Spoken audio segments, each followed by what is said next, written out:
ఇంద్రలోక భవనాన్ని ఈడ్చుకొచ్చి గదిలో మార్చి మళ్ళీ కట్టారో ఏమో మాయజాలము తెలుసు మంత్రకారడి తెలుసు రెంటి కన్న ఇది ఇంకోటేమో నీలాకాశం నేలాకొస్తే ఇట్టాగే ఉంటాదో ఏమో ఈ సంతోషం దాచాలంటే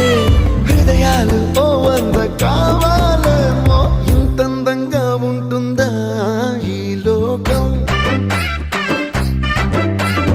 ఇన్నాళ్ళు ఈ మనసుకి తెలియలేదే